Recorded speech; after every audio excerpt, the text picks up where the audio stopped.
Good morning class 8 question number 10 exercise number 3.3 का question number 10 देखते हैं। Explain how this figure is a trapezium which of its two sides are parallel. मतलब ये कह रहा है कि किस प्रकार से एक ट्रेपेजियम की किस प्रकार पहचानोगे कि आप ये ट्रेपेजियम है, और उसके बाद आपको इनकी टू पैरेलल साइड्स बतानी है। ठीक है ना।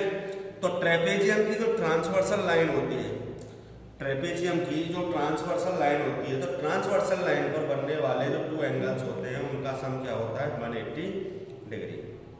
ट्रेपेजियम की जो ट्रांसवर्सल लाइन होती है उस ट्रांसवर्सल लाइन पर बनने वाले एंगलों का सम क्या होता है 180 डिग्री। ठीक है ना।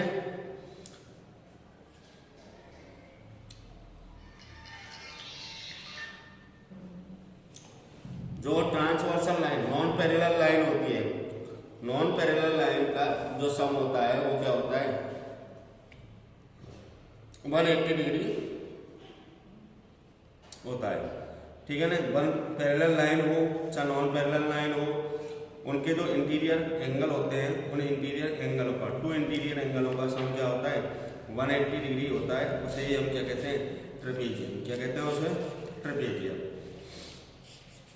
तो हमें ये पहचानना है इस क्वेश्चन में कि कौन सा ट्रेपेजियम है कौन सा ट्रेपेजियम नहीं है, और उस ट्रेपेजियम में हमको क्या बताना है फिर टू पैरेलल साइड्स बतानी है। क्या बतानी है टू पैरेलल साइड्स।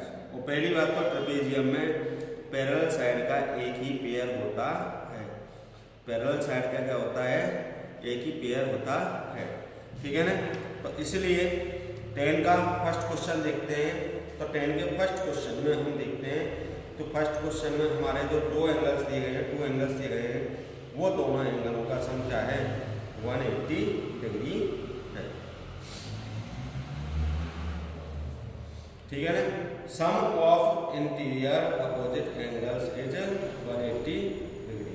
मतलब दो इंटीरियर एंगल, दो अपोजिट इंटीरियर एंगल होते हैं, उनका सम क्या होना चाहिए 180 डिग्री होना चाहिए। टू अपोजिट इंटीरियर एंगल होते हैं उनका सम क्या होना चाहिए 180 डिग्री होना चाहिए। अब जैसा कि आपका है कुछ 10 वाला, 10 का आप देखते हो 10 का फर्स्ट इनके अपोजिट टू इंटीरियर एंगलों का सम क्या है 180 डिग्री है। क्या है 180 डिग्री है।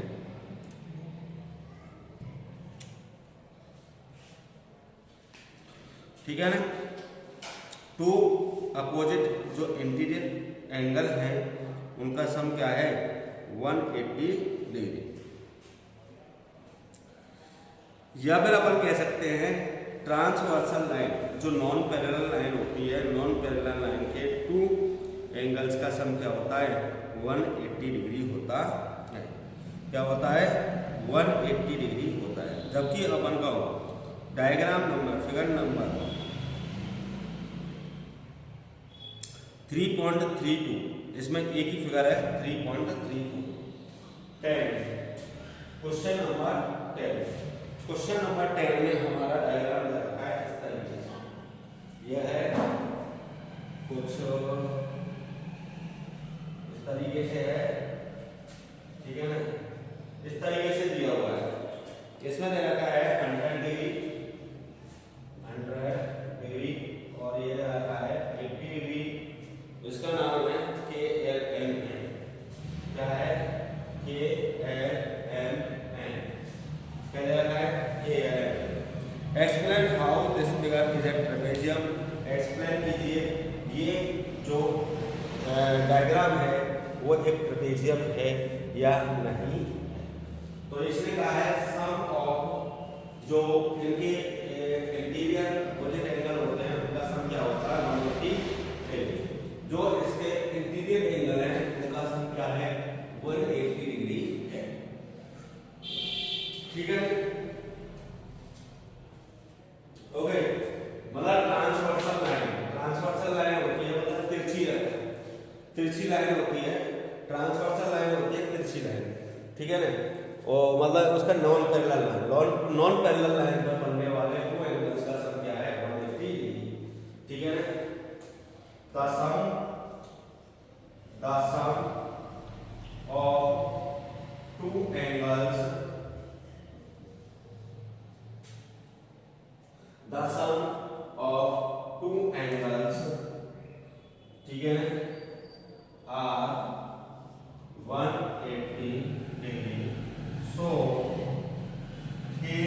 KLMN is a trapezium, क्या है trapezium, because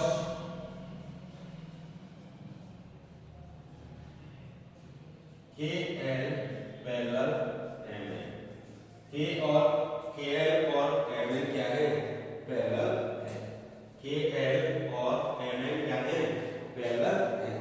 तो the sum of two angles are 180 degree, दो एंगलों का सम क्या दिया हुआ है 180 डिग्री दिया हुआ है, इसलिए KLMN क्या है ट्रेपेजियम है, जिसमें KL और MN क्या है पैरेलल लाइन है, KL और MN क्या है पैरेलल लाइन, ठीक है ना।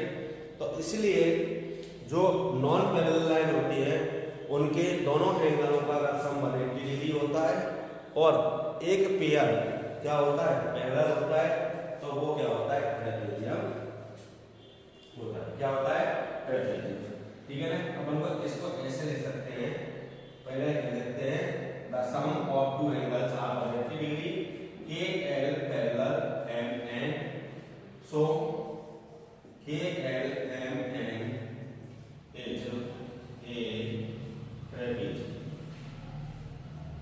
ठीक है, इसलिए क्या है KLMN क्या है ट्रेपेजियम, क्लियर। आगे समझना, दो एंगल्स हैं, उन दो एंगलों का सम 180 डिग्री है, KL और MN पैरेलल है, इसलिए KLMN क्या है ट्रेपेजियम है। That's clear, okay okay. इसके बाद देखते हैं अपन, इसके बाद देखते हैं अपन क्वेश्चन नंबर 11। क्वेश्चन नंबर 11 है find measurement of angle C in figure 3.33 AB parallel DC, जिसमें AB और BC क्या है पैरेलल है, जिसमें एंगल C की क्या निकालनी है वैल्यू निकालनी है, ठीक है। तो क्वेश्चन नंबर 11,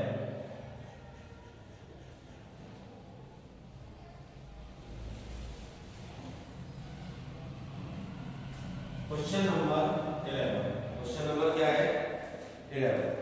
क्वेश्चन नंबर 11 कहता है find the measurement of angle C, angle C की क्या निकालनी है अपन को मेजरमेंट निकालनी है, एंगल C की क्या निकालनी है मेजरमेंट निकालनी है, ठीक है ना। तो इसलिए आपको एक डायग्राम दिया हुआ है, क्या दिया हुआ है डायग्राम, उस डायग्राम से हम क्या निकाल सकते हैं, उस डायग्राम से हम क्या निकाल सकते हैं एंगल C का मेजरमेंट निकाल सकते हैं, ठीक है ना।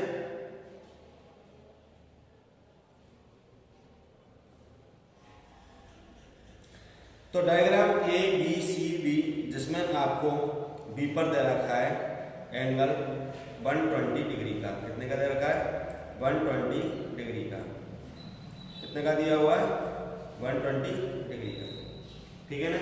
जिसमें हमको एंगल C क्या करना है फाइंड करना है, क्या करना है एंगल C फाइंड करना है।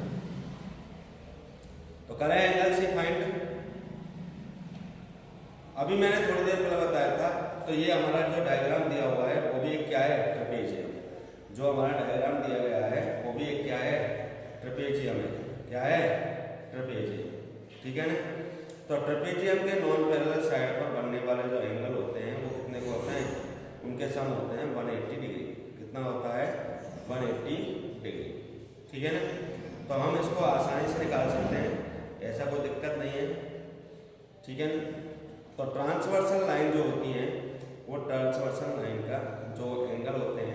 एडजेसेंट एंगल, उनका सम क्या होता है 180 डिग्री। ओके, तो एंगल सी फाइंड करना है। एंगल सी फाइंड करने के लिए angle C plus angle B, तो अपना डायग्राम है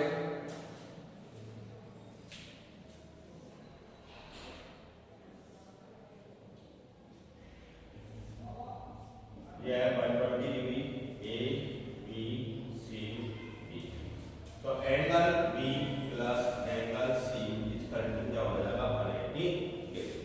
एंगल बी और एंगल सी दोनों का सम क्या हो जाएगा 180 डिग्री। क्यों हो जाएगा?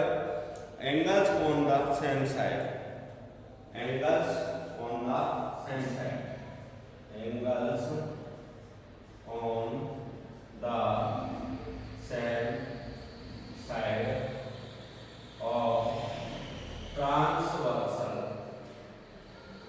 मैंने क्या कहा था? ट्रांसवर्सल जो लाइन होती है, तिरछी लाइन होती है, ठीक है ना, ट्रांसवर्सल लाइन होती है, तिरछी लाइन होती है, उसके एक ही साइड पर बनने वाले टू एंगल्स का सम क्या होता है 180 डिग्री होता है। अगर एंगल बी 120 डिग्री है तो एंगल सी हम आसानी से फाइंड कर सकते हैं। एंगल सी इक्वल टू हो गया 180 माइनस 120, तो एंगल सी इक्वल टू हो गया 60। कितना हो गया एंगल सी? एंगल सी की वैल्यू हो जाएगी हमारे पास 60 डिग्री। That's clear. तो इस तरीके से हमारा क्वेश्चन नंबर 11 बहुत ही सिंपल है।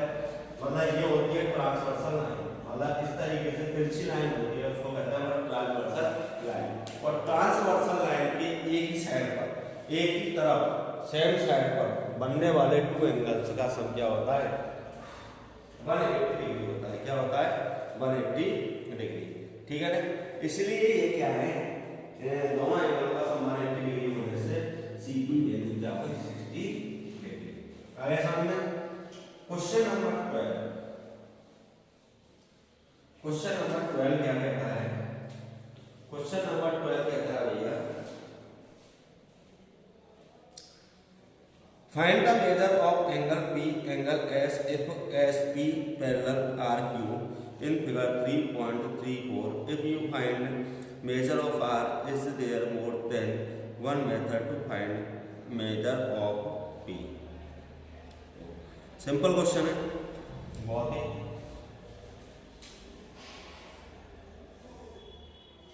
इस तरीके से आपको दे रखा है, ये 90 डिग्री है, ठीक है ना, और एक दे रखा है आपको 130 डिग्री। कितना दे रखा है 130 डिग्री। तो आपको एंगल P और एंगल S निकालना है। क्या निकालना है? एंगल P और एंगल S, ठीक है ना।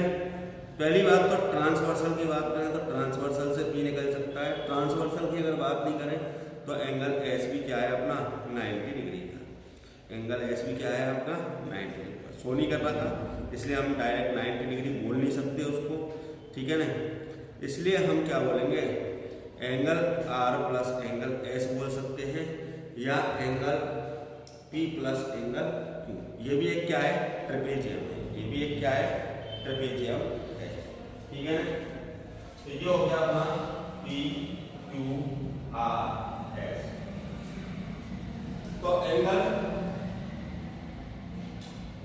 P को निकालो चाहे एंगल S को निकालो, बात बराबर है, ठीक है ना। एंगल R 90 डिग्री दे रखा है और एंगल Q दे रखा है 130 डिग्री। ओके, तो पहली बात तो अगर अपन इसकी बात करें तो एडजेसेंट एंगल R और S, angle R plus angle S equal to 180, ठीक है ना। Sum of two adjacent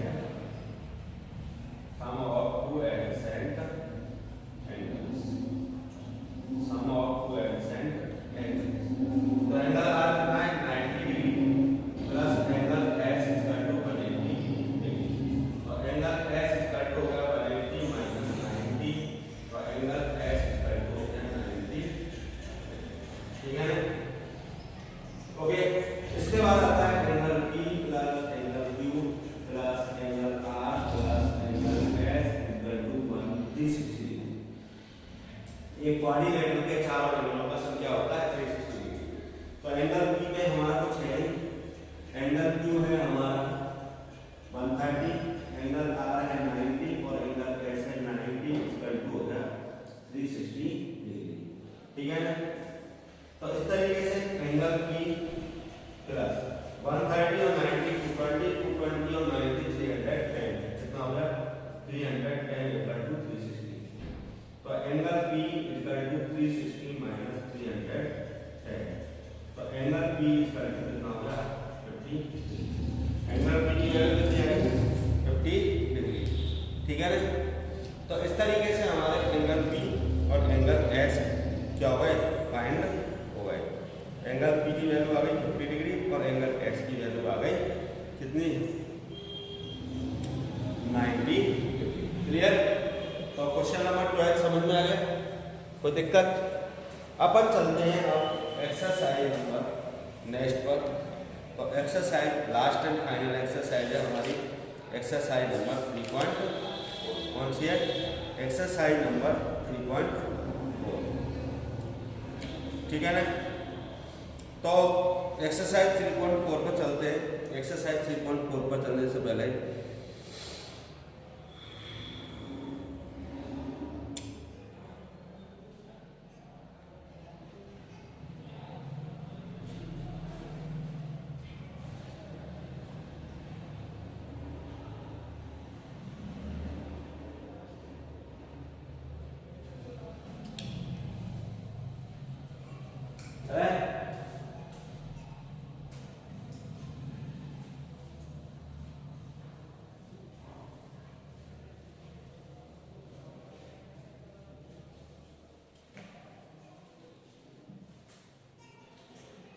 exercise number 3.4।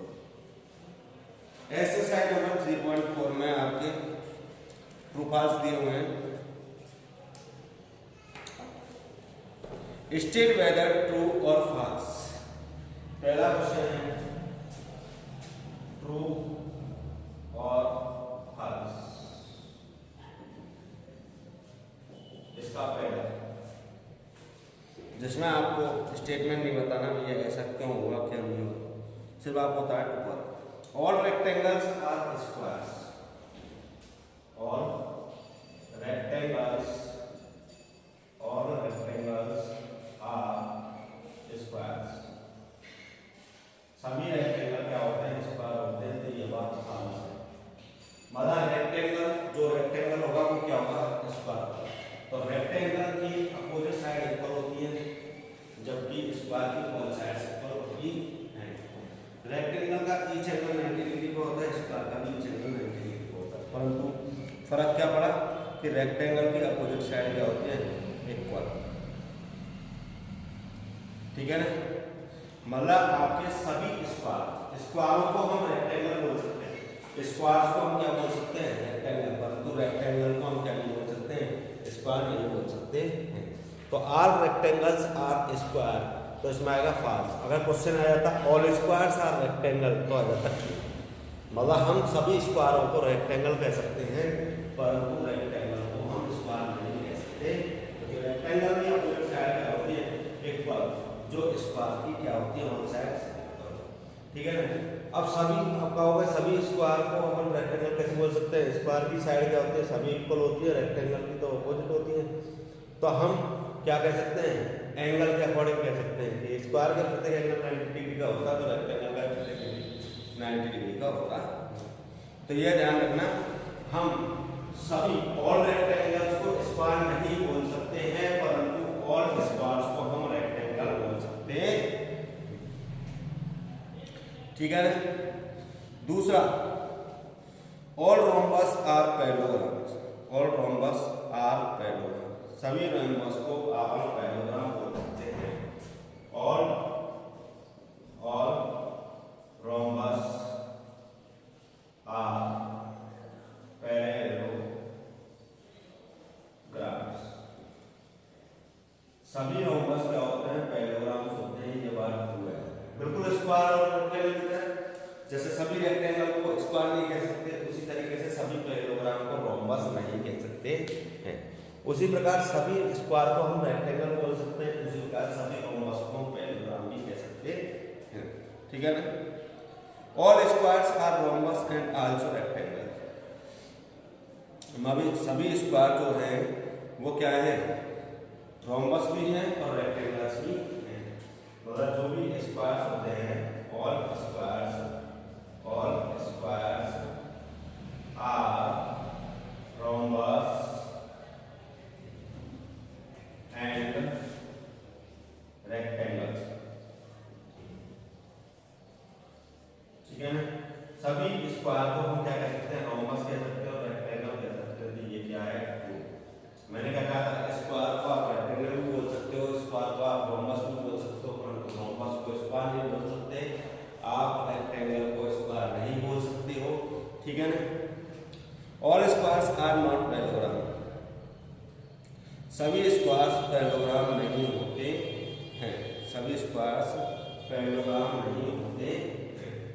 All squares are not parallelogram.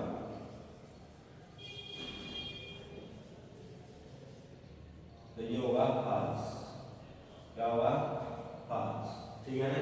मतलब सभी स्क्वायर को हम क्या भी बोल सकते हैं, पैरेललोग्राम नहीं बोल सकते हैं। तो इसका कहना गलत है। इसका कहना ये होना चाहिए कि भाई सभी स्क्वायर को हम पैरेललोग्राम कह सकते हैं। मतलब जिसकी सभी साइड इक्वल है उसको कुछ भी कहा जा सकता है, परंतु जो भी और किसी चीज को उसे नहीं कहा जा सकता। मतलब सभी रेक्टेंगल को हम स्क्वायर नहीं बोल सकते, जबकि सभी स्क्वायर को हम रेक्टेंगल बोल सकते हैं। सभी रोम्बस को हम पैरेललोग्राम बोल सकते हैं, परंतु सभी पैरेललोग्राम को हम रोम्बस नहीं कह सकते।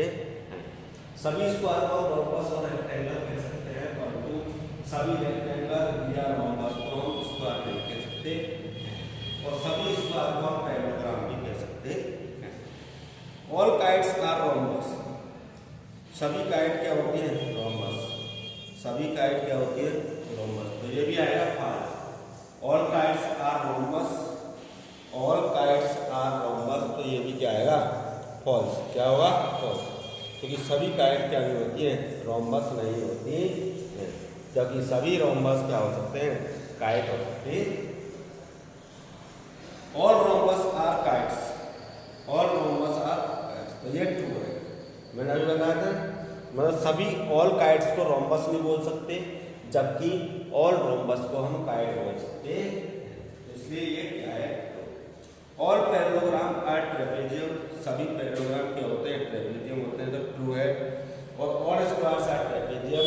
सभी स्क्वायर को हम ट्रेपेजियम बोल सकते हैं, ये भी क्या है, ट्रू है। ठीक है ना। ठीक है। Question number 2, identify all the quadrilaterals that have 4 sides of equal length. 4 sides of equal length, जिसकी चारों साइड इक्वल होते हैं, उनको क्या कहा जाता है, जिसकी चारों साइड इक्वल होती है उसको क्या कहा जाता है। क्वेश्चन नंबर 2 है, आपको पॉइंट दिया गया है, उसके हिसाब से आपको नाम बताना है, आइडेंटिफाई करना है। ठीक है। ऑल साइड्स आर इक्वल, जिसकी सभी साइड इक्वल होती हैं उसको क्या क्या नाम से बुलाया जाता है, उसको क्या क्या कहा जाता है, उसको कहा जाता है स्क्वायर एंड रोम्बस। उसको क्या कहा जाता है, स्क्वायर एंड रोम्बस। जिसकी सभी साइड इक्वल होती हैं, चारों साइड इक्वल होती हैं, उनको क्या कहा जाता है, रोम्बस कहा जाता है। ठीक है ना। मतलब ऑल साइड मतलब 4 साइड्स, और ना ट्रायंगल भी आ जाता है। ठीक है। 4 साइड्स आर इक्वल, जिसकी चारों साइड क्या हो, इक्वल हो, उसे क्या कहा जाता है, स्क्वायर और रोम्बस कहा जाता है। ठीक है ना। जिसकी चारों साइड इक्वल होती है उसको क्या कहते हैं अपन, स्क्वायर और रोम्बस। 4 राइट एंगल्स, जिसके चारों एंगल्स क्या हो, राइट। 4 राइट एंगल्स, जिसके चारों एंगल क्या हो, राइट, मतलब 90 डिग्री को, तो उसको हम क्या कहते हैं, उसको हम तो स्क्वायर कहते हैं, और एक क्या कहते हैं, रेक्टेंगल। क्या कहते हैं, रेक्टेंगल। जिसके चारों एंगल क्या हो, 90 डिग्री को, वो हम स्क्वायर और रेक्टेंगल कहते हैं। क्या कहते हैं? Square and rectangle. ठीक है ना? Explain how a square is. Explain कीजिए कि एक स्क्वायर किस प्रकार से क्वाड्रिलेटरल है। तो स्क्वायर को क्वाड्रिलेटरल इसलिए कहा जाता है क्योंकि स्क्वायर की चारों साइड कितनी साइड होती हैं? 4 साइड होती है। ठीक है ना?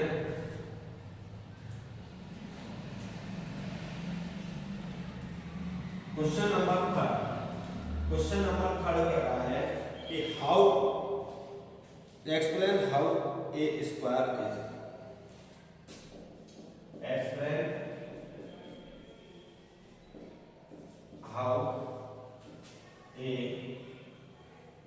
Square is quadrilateral.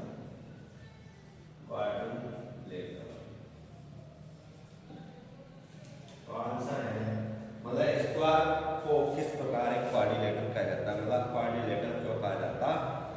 Because it has 4 sides. क्योंकि स्क्वायर में कितनी साइड होती हैं? 4 साइड होती है। ठीक है ना? Explain how a square is a parallelogram. एक स्क्वायर को पैरेललोग्राम क्यों कहा जाता है? एक स्क्वायर को पैरेललोग्राम क्यों कहा जाता है? Explain how a square is parallelogram. एक स्क्वायर को पैरेललोग्राम क्यों कहा जाता है? तो इसका आंसर है बिकॉज क्योंकि एक स्क्वायर की अपोजिट साइड और अपोजिट एंगल क्या होते हैं? इक्वल। मतलब अपोजिट साइड पैरेलल होती हैं और अपोजिट एंगल क्या होते हैं? इक्वल होते हैं। इसलिए एक स्क्वायर को पैरेललोग्राम भी कहा जाता है। ये कह रहा है एक स्क्वायर को पैरेललोग्राम क्यों कहा जाता है? एक स्क्वायर को पैरेललोग्राम इसलिए कहा जाता है क्योंकि स्क्वायर की भी अपोजिट साइड और अपोजिट एंगल, अपोजिट साइड क्या होती है? Parallel. Because its opposite sides are parallel. क्योंकि इसकी अपोजिट साइड क्या होती हैं? पैरेलल होती हैं। And opposite angles are equal. और अपोजिट एंगल्स क्या होते हैं? अपोजिट एंगल्स आर और अपोजिट एंगल क्या होते हैं? इक्वल होते हैं। इसलिए एक स्क्वायर को पैरेललोग्राम भी कहा जा सकता है। एक स्क्वायर को रोम्बस क्यों कहा जाता है? एक स्क्वायर को रोम्बस क्यों कहा जा सकता है?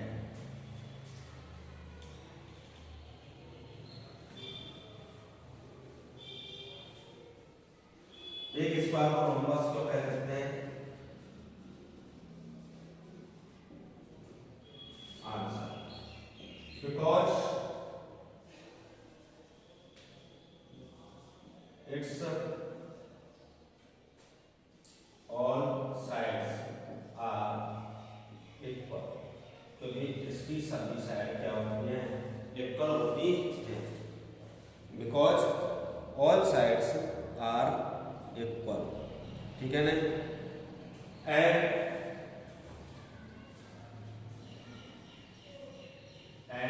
Opposite angles are equal. Opposite angles are equal. भाई एक रोम्बस के अपोजिट एंगल और सभी साइड इक्वल होती है। इसलिए एक स्क्वायर की भी अपोजिट एंगल और सभी साइड क्या होती है? इक्वल होती है। एक स्क्वायर को रेक्टेंगल क्यों कहा जाता है? इसलिए कहा जाता है क्योंकि एक स्क्वायर के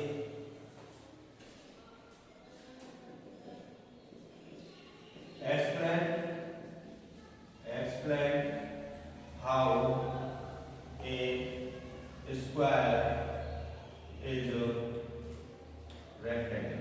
एक स्क्वायर को रेक्टेंगल क्यों कहा जाता है? आंसर है because it's each angle each angle is of 90, तो इसका प्रत्येक एंगल 90 डिग्री का होता है, इसलिए इसे रेक्टेंगल कहा जा सकता है। ओके, इस तरीके से आते हुए क्वेश्चन नंबर 3 तक, ठीक है ना। क्वेश्चन नंबर 4 है, name the quadrilaterals whose diagonals bisect each other, जिसके डायगोनल एक दूसरे को क्या करते हैं, बाइसेक्ट करते हैं, ओनली बाइसेक्ट करते हैं। वो कौन कौन से क्वाड्रिलेटरल है? एक तो है पैरेललोग्राम, रोम्बस, स्क्वायर और रेक्टेंगल। ये क्या करते हैं, ये एक दूसरे को क्या करते हैं, डायगोनल्स एक दूसरे के डायगोनल बाइसेक्ट करते हैं। वो कौन से हैं जिनके परपेंडिकुलर बाइसेक्टर होते हैं? Rhombus and square. वो कौन से हैं जिनके डायगोनल्स क्या होते हैं, इक्वल होते हैं? Rectangle and square. इस तरीके से आप क्वेश्चन 4 तक कंप्लीट हुए, ठीक है ना। ओके, बाकी का अपन करते हैं नेक्स्ट टाइम। क्लियर?